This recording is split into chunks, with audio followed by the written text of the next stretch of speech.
30장 1절에서 9절까지 함께 교독합니다. 이 말씀은 야게의 아들 아굴의 잠언이니 그가 이디엘 곧 이디엘과 우갈에게 이른 것이니라. 나는 다른 사람에게 비하면 짐승이라. 내게는 사람의 총명이 있지 아니하니라. 나는 지혜를 배우지 못하였고 또 거룩하신 자를 아는 지식이 없거니와 하늘에 올라갔다가 내려온 자가 누구인지 바람을 그 장중에 모은 자가 누구인지 물을 옷에 싼 자가 누구인지 땅의 모든 끝을 정한 자가 누구인지 그의 이름이 무엇인지 그의 아들의 이름이 무엇인지를 너는 아느냐. 하나님의 말씀은 다 순전하며 하나님은 그를 의지하는 자의 방패시니라. 너는 그의 말씀에 거하지 말고 그가 너를 책망하시겠고 너는 거짓말하는 자가 될까 두려우니라. 내가 두 가지를 주께 구하였사오니 내가 죽기 전에 내게 거절하지 마시옵소서.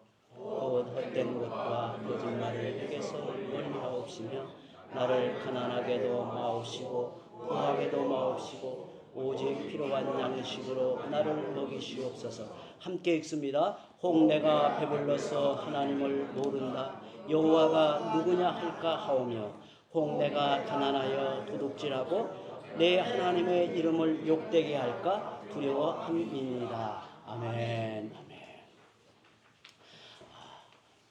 잠언을 우리가 함께 말씀 나눈 지가 이제 꽤 오래 되었는데요. 이제 마지막 부분에 이르러 갑니다.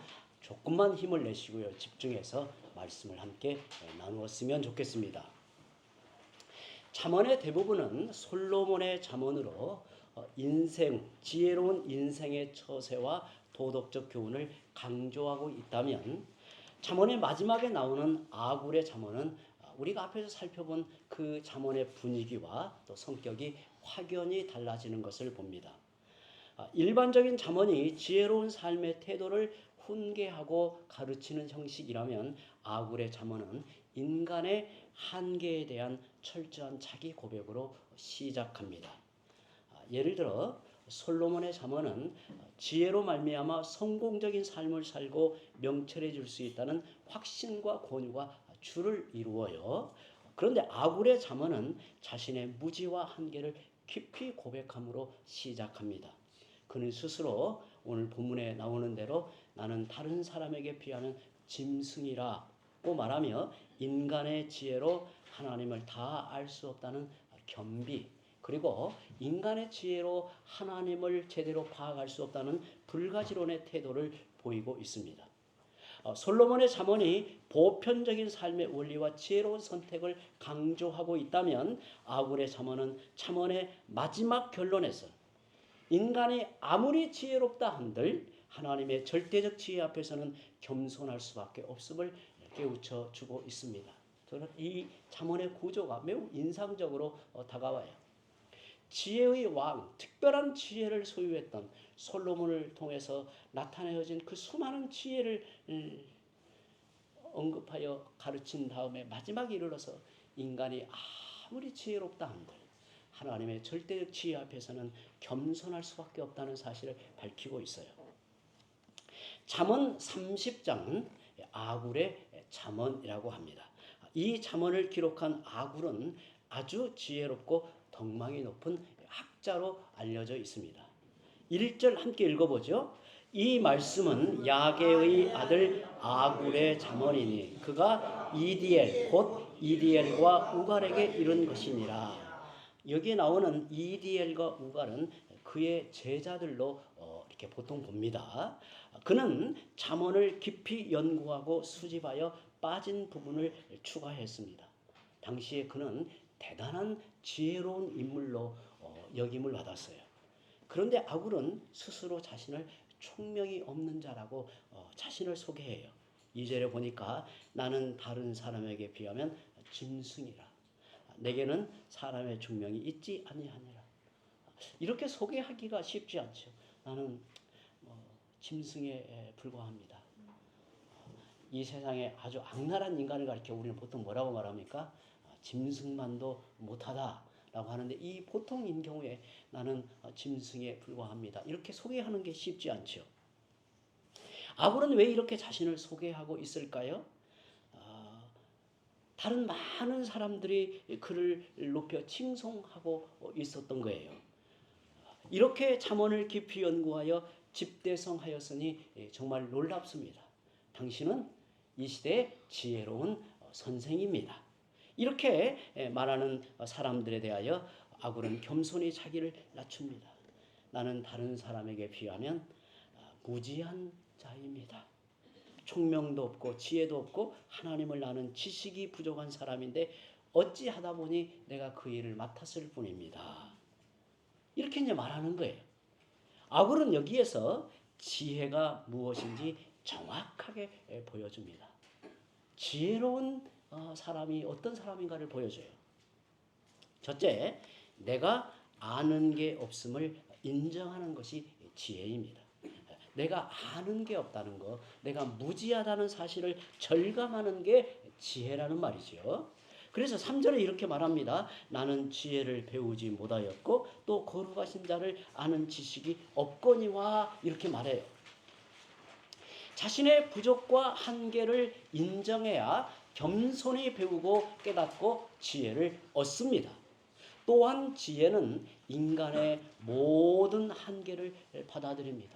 인간이 무지하다는 이 한계를 받아들여요. 4절을 함께 읽어보죠. 4절 하늘에 올라갔다가 내려온 자가 누구인지 바람을 그 장중에 모은 자가 누구인지 물을 옷에 싼 자가 누구인지 땅의 모든 끝을 정한 자가 누구인지 그의 이름이 무엇인지 그의 아들의 이름이 무엇인지 너는 아느냐. 아굴은 하늘과 땅과 바람과 물, 즉 우리가 사는 이 세상을 누가 조성하였는가? 그리고 누가 운행하여 다스리고 있는가를 묻습니다. 아굴이 창조주의 전능함을 묻는 이유가 뭘까요? 아굴이 우리에게 창조주의 전능함을 묻는 이유가 뭘까요? 인간 지혜의 한계와 무지함을 고백하기 위해서입니다. 인간은 모르는 게 훨씬 많습니다. 우리가 이제 예를 들어서 성경을 읽다가 처음 이 초기 단계는 성경을 몇 번 읽으면 내가 성경을 잘 알고 있다고 생각해요. 성경을 더 깊이 성경을 알아가고 또 성경을 깊이 붙들고 살아가면 내가 참 아는 게 부족하구나. 아는 게 참 이렇게 많구나 깨달아요. 요즘에 그 인공지능의 도움을 저도 많이 받습니다. 성경을 읽다가 이게 도대체 이게 무슨 의미일까를 제가 종종 물어요. 제 아내가 또 저에게 물으면 제가 대답을 척척할 것 같은데 제 아내가 물으면 대부분 제가 입을 다뭅니다. AI에게 물어봐야겠는데요. 그래서 제가 물어봐요. 그러면 얘가 학습된 그 내용을 설명을 해주면 그렇게 이해하는구나 이렇게 받아들여요. 여러분 우리가 성경을 깊이 읽어가면 갈수록 이 성경의 세계가 너무 깊고 내가 참 무지하다. 내가 이렇게 성경을 모르는구나 이렇게 안단 말이죠. 우리 합동신학대학원에 전설 같은 이 선생님이 김성수 교수님이 계셨는데 지금은 이제 은퇴하셨지만 그분이 저희들 앞에 항상 하는 이야기가 성경을 연구하고 성경을 아무리 들여다볼수록 성경을 깊이 들여다볼수록 성경에 모르는 게 너무 많다는 거예요. 제 눈에는 그때 어떤 인상이었냐면 신학교 다닐 때 그분은 구약 성경 히브리어와 신약 성경 헬라어를 거의 꿰뚫고 있는 것처럼 보였어요. 지금처럼 도구가 있나요? 그냥 히브리어 성경 펴놓고 말씀을 가르칠 때 거의 이렇게 꿰고 있는 암송하고 있는 것처럼 되게 느껴졌어요. 근데 그분 항상 하시는 이야기가 성경을 모르면 덮어놓고 믿어라. 네가 어리석고 무지한 탓이지 성경이 그릇된 게 아니다. 이렇게 항상 하신 말씀이 지금도 눈에 선합니다. 사실 우리가 모르는 게 훨씬 더 많아요. 인간은 자신이 지혜롭고 모든 것을 안다고 생각하지만 사실은 보이는 세상에 대해서도 알 수 없고 보이지 않는 하나님에 대해서는 더더군다나 잘 알 수가 없어요. 그러므로 궁극적인 일에 대하여 마치 자기가 모든 것을 다 꿰뚫어 보고 있는 것처럼 말하면 안 된다는 것을 말하고 있는 거예요. 우리는 그만큼 무지합니다. 그런데 모르면서도 그냥 아는 척하고 스스로 자신이 속고 살아요. 자기가 이해할 수 없으면 보통 사람은 그건 사실이 아니다, 틀린다, 이렇게 우겨요. 지혜는 자신이 잘 모른다는 사실을 절감하는 것으로 아굴이 우리에게 그의 인생을 통해서 말하고 있습니다. 참된 지혜는 하나님의 말씀을 깊이 인정하고 그 말씀을 따라 살아가는 것을 우리에게 말하죠. 또 본문 5절 6절을 또 함께 읽겠습니다. 하나님의 말씀은 다 순전하며 하나님은 그를 의지하는 자의 방패시니라. 너는 그의 말씀에 더하지 말라. 그가 너를 책망하시겠고 너는 거짓말하는 자가 될까 두려우니라. 하나님의 말씀은 순전하고 불순물이 거기에 섞여 있지 않다. 거짓이 없고 진실하다고 말합니다. 또한 하나님은 그를 의지하는 자의 방패이십니다. 하나님의 말씀은 순전하고 참되기 때문에 우리가 온전히 믿고 바라고 따라갈 수 있다는 거예요. 또한 그리할 때 하나님은 방패가 되어 주시고 삶으로 그 복됨을 확증시켜 주십니다. 이 말씀은 가장 안전하고 완전합니다. 여러분, 우리가 하나님의 말씀을 대할 때 이 말씀은 참되다. 우리 인생길에서 가장 안전한 길을 제시하신다. 여기에 가장 완전한 지혜가 주께서 우리에게 베풀어 주셨다. 이 말씀 안에 인생의 모든 문제의 해법이 있다는 사실을 아시기 바랍니다. 저는 이 사실이 좋습니다. 그리고 우리 성도들에게 강조합니다. 우리가 이 땅에서 겪는 인생의 모든 문제의 해법은 성경에 제시되어 있다. 우리는 이 사실을 붙들고 믿고 그 안에서 은혜를 입은 자로 살아가는 것입니다. 그러므로 하나님의 말씀에 무언가를 거기에서 더하지 말라고 하는 겁니다. 하나님의 말씀을 있는 그대로 받지 않고 자기 생각대로 보태거나 빼면 문제가 일어나는 겁니다. 자기 감정이나 처한 상황에 따라 말씀을 자의적으로 해석하거나 인간의 이념이나 또 신념 등으로 채색하면 속이는 자가 된다고 그래요. 속이는 자라고 그래요. 말씀을 있는 그대로 전하고 받아들이는 것이 중요합니다. 아굴이 인생이 얼마나 무지한가, 또 무력한 존재인가, 헤쳐나갈 수 없는 어리석은 자이다라고 말하면서 하나님의 지혜가 이 말씀 안에 우리에게 나타내 줍니다. 이 말씀을 그렇게 받으라는 거예요. 하나님은 너희의 방패가 되신다라고 말하는 겁니다. 이어서 본문 7절을 함께 또 읽습니다. 내가 두 가지 일을 주께 구하여 싸우니 내가 죽기 전에 내게 거절하지 마옵소서. 아굴은 평생토록 기도하며 하나님이 응답해 주시기를 바라는 두 가지 기도가 있었습니다. 저는 오늘 우리 성도들이 이 기도에 우리의 마음을 집중해서 이 기도를 내 인생의 어떤 삶의 지침으로 삼는 계기가 되었으면 좋겠습니다. 첫째, 그가 구하는 것이 뭐였는가? 헛된 것과 거짓말을 내게서 멀리 하옵소서라고 기도합니다. 8절 앞부분에 곧 헛된 것과 거짓말을 내게서 멀리 하옵시며, 그가 원하는 것은 돈과 건강이 아니었습니다. 무가치한 것, 허황된 것, 잠시 후에는 사라지고 말 것을 위해 자기 인생을 허비하지 않게 해달라고 기도하고 있습니다. 또한 거짓말을 멀리하게 해달라고 기도합니다. 거짓말을 하거나 다른 사람의 거짓에 속지 않게 해달라는 뜻입니다. 이 말은 정직하기를 바라는 의미도 있지만 여기서는 특히 어떤 거짓말을 의미하고 있는가? 하나님의 말씀과 관련된 것입니다. 6절에서 하나님의 말씀에 무언가를 보태면 거짓말하는 자가 된다고 했습니다. 속이는 자가 된다고 했죠. 하나님의 말씀에 무언가를 덧붙이는 것, 말씀을 왜곡하여 자기 생각과 이론과 욕망을 말하는 것, 결국 하나님의 말씀을 이용하여 자기 하고 싶은 말을 하는 것, 그래서 하나님의 말씀을 교묘히 이용하는 걸 가리켜 거짓말하는 것이다. 거짓말하는 것도 조심하라고 하지만 거짓말에 속아 넘어가는 것도 조심하란 말이에요. 정말 이 시대는 정말 그런 것 같습니다. 우리가 어떤 말을 들을 때 이게 속이는 말인가도 조심해야 돼요. 심지어 하나님의 말씀을 들을 때에도 그 말씀을 통해서 거짓말한다는 것을 조심하라는 거죠. 하나님의 말씀을 가르치는 사람으로서 헛된 것에 마음을 두거나 내 욕심을 위해 하나님의 말씀을 왜곡하고 변질시키는 것은 너무도 두려운 일입니다. 그런데 이런 유혹이 항상 도사리고 있습니다.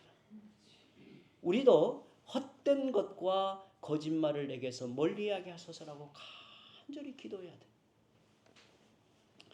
특별히 우리 모든 성도들 헛된 것, 거짓말을 내게서 멀리하게 해달라고 늘 하나님께 은혜를 구하고 또 경계하고 조심해야 돼. 마지막 시대는 이런 일들이 더욱 많아질 것입니다. 헛된 일에 마음을 빼앗기고 자기를 위해 말씀을 이용하는 자들이 더욱 많아지고 잘못된 가르침에 속아 영혼을 팔아먹는 일이 빈번해질 것입니다. 그러니 거짓된 가르침에 속지 않도록 깨어 있어야 합니다. 둘째로 아굴은 나를 가난하게도 마옵시고 부하게도 마옵시고 오직 필요한 양식으로 나를 먹이시옵소서라고 기도합니다. 8절 뒷부분 나를부터 함께 읽어보죠. 나를 가난하게도 마옵시고 부하게도 마옵시고 오직 필요한 양식으로 나를 먹이시옵소서.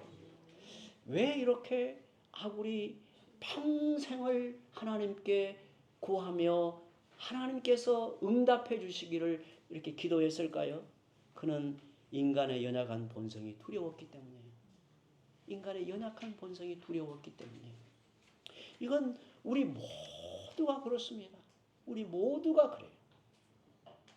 그래서 9절에 이렇게 말해요. 혹 내가 배불러서 하나님을 모른다.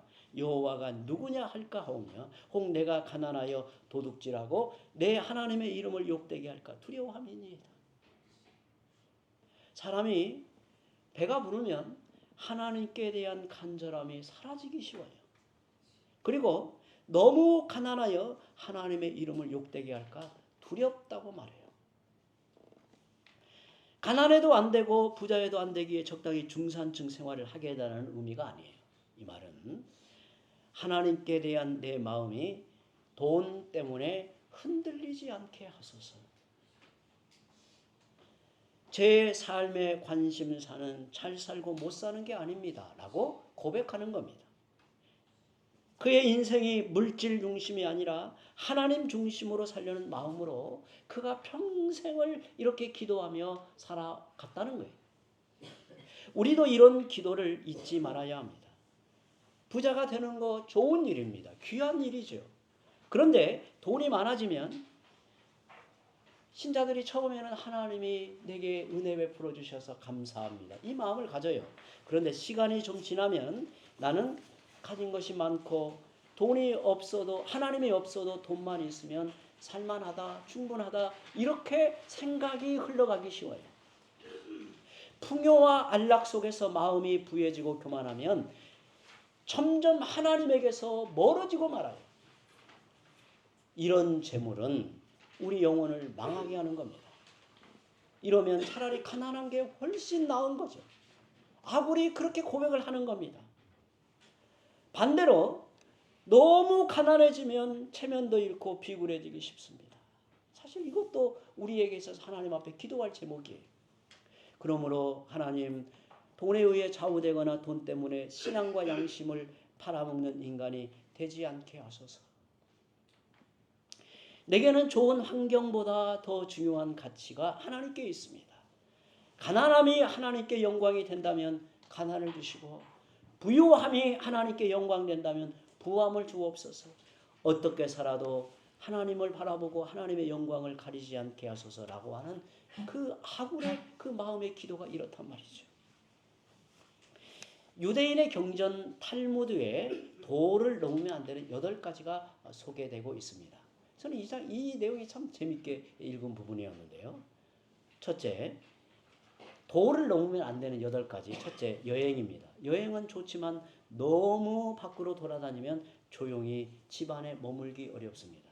둘째는 친구입니다. 친구는 좋지만 무작정 많은 친구들을 사귀면 오히려 해롭습니다. 셋째는 일입니다. 일은 좋지만 지나치게 과로하면 큰일이 생깁니다.